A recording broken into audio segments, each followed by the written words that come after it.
Welcome to the Fantasy Throwdown Podcast. The Fantasy Throwdown Podcast. Bringing you the latest from the world of daily fantasy sports and gambling, so you can stop Googling how to join a squid game to cover all those parlays you thought were such a sure thing. Now, sit back and listen to one of the sharpest minds in the game. Here's your host, Dwayne Callender. All right, folks. We have Game 5 of the NBA Finals tied 2-2. Steph Curry had the monster Game 4 with 46 points.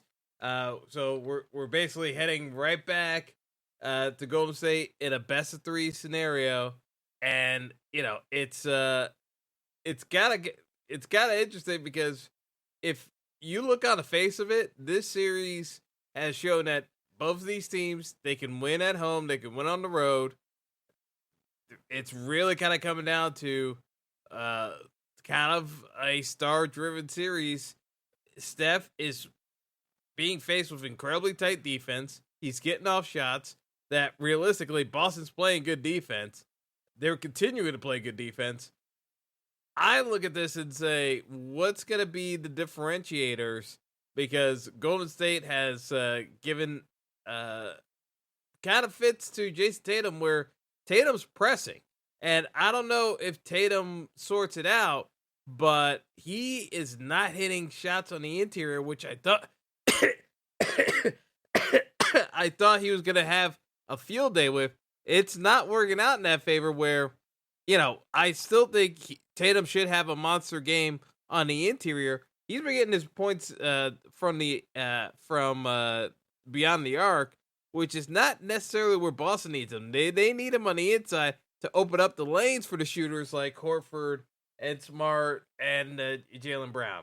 That's where I think Tatum needs to get his work done, not necessarily hanging out beyond the arc. But, the long and short of it is, Golden State's favored by 4. We got a 210 total. I like Boston's ability to score here. I still think as long as Robert Williams can play 25 to 30 minutes, and Ime Udoka confirmed earlier this hour, because I'm recording this just after 8 p.m., that Robert Williams is going to play his normal minutes. That means he's getting his 25. I think Robert Williams is still going to be able to abuse the Warriors on the interior. So to me, it kind of comes down to I've got 2 builds. One, Robert Williams back at the captain because, I thought the knee was giving him trouble, but he had a monster first half, and then the knee started acting up on him again. But if he can just get through the first 15, 20 minutes, he's going to smash. If he can play healthy, he's going to smash because the Warriors have no answer on the interior, and it's obvious. They're just not able to match up with him. And it's just giving them absolute fits. So as long as he's able to get it there, it's a wrap. It really is a wrap. I don't see a way where the Warriors are gonna do damage. In terms of how they're approaching it, I really think that at the end of the day. It really just depends on what exactly Boston is able to do offensively, and can they cut down on the careless turnovers? If they can cut down on turnovers, they're going to get points on the interior.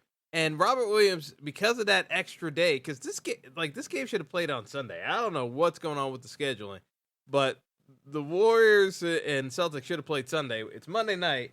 Williams has been able to rest the entire weekend, played Friday night. You got Saturday, Sunday off, 2 full days. I'm sorry. I like Robert Williams tonight. It's just the way he looks up. Now, if I were to get off of Robert Williams, which I don't really want to do, the way I would build the roster is looking at Andrew Wiggins in the captain, and then you can build with having Curry and Tatum. You could still have you can still have Curry and Tatum with Robert Williams as well. It's just that then you're gonna get off of you're gonna play closer to a Wiggins with a Gary Payton and most likely Derek White, which is doable. Like that's why I look at it. It's like this is a pretty straight, in my opinion. This is a pretty straightforward build where we're gonna have opportunities where Robert Williams can get it done if he is healthy and can play the way I expect him to play. And then you still get the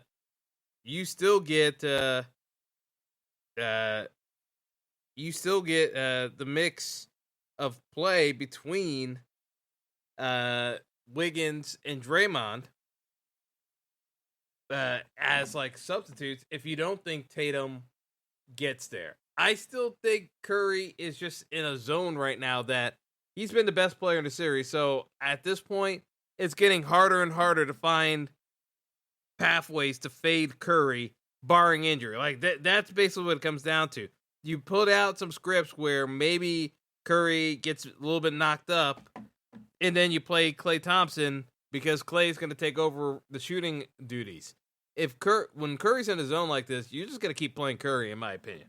The question is, can you build a winning lineup with Curry that gets you enough scoring? Because you're going to be thin. You're going to end up playing, if you play Curry and the captain, you're probably going to end up playing a Grant Williams in the lineup because Gary Payton Jr. is 34, is in the 3K range.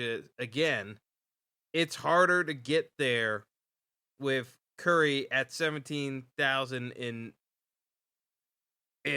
salary in the captain. I just don't see Curry captain builds getting there. It didn't get there last game.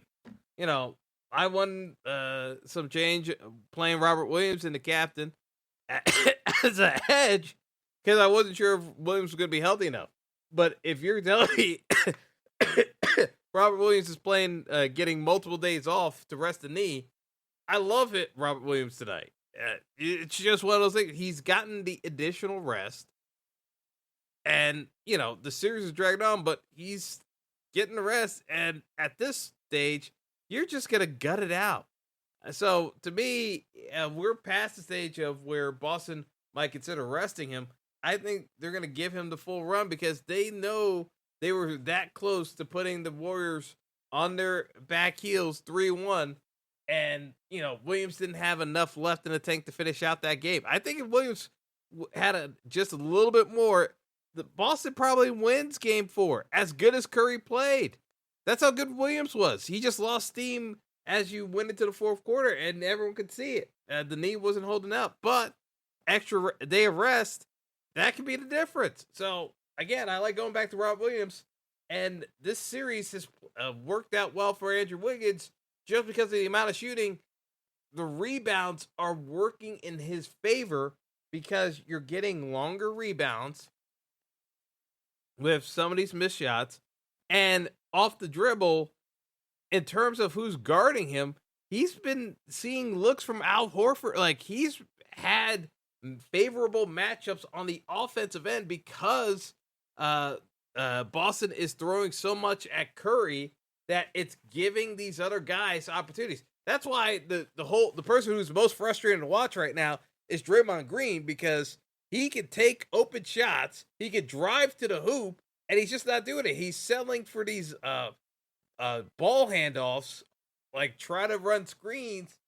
Just take it, be more aggressive, Draymond. It's like I will still play some Draymond captain lineups just because he's so cheap at this point. He's 6,600, 9,900 on in the captain spot. It just makes a ton of sense, in my opinion, to play Draymond. But yeah, he's been one of the most frustrating players. So I'm gonna leave it there in terms of my thoughts of how to play it for DFS. In terms of who wins, I'm gonna take the road team in the Celtics. I think the Celtics find a way to get done tonight.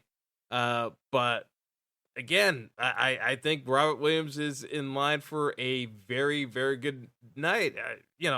Maybe some people think differently, but I just look at it as like he's got extra rest, and this series is being predicated on the matchups of Steph being able to shoot despite great defense. Robert Williams just having his way on the interior because Golden State cannot match up with him size-wise. It's why they're having to play Kevon Looney. But even with Looney, it's still not getting nearly enough done where he's just not getting crashing the boards and just putbacks. He's still getting it done there. So I just like Williams on the Boston side. Now, obviously, you're going to be playing Tatum. You can look at Derek White. You can look at Marcus Smart. The Boston rotations are getting very tight, as are the Warriors rotation. So there's just not a ton of room beyond looking at the likes of Gary Payton Jr. because he's so cheap. I don't want to be playing the Jordan Pooles. I don't want to be playing Grant Williams. The price tag is too high. Derek White is pretty much the only exception I'll make. And Looney, just because you could get a foul trouble situation with certain guys if Draymond or Otto Porter get into foul trouble, Looney's going to pick up run again. So we'll see how it goes, but it should be another entertaining game tonight, and we'll see how it pans out. But best of luck, everyone. Enjoy the game, and until next time. Thanks for listening to the Fantasy Throwdown Podcast. Be sure to like and subscribe to the show on Apple Podcasts, Google Podcasts, and all other major outlets.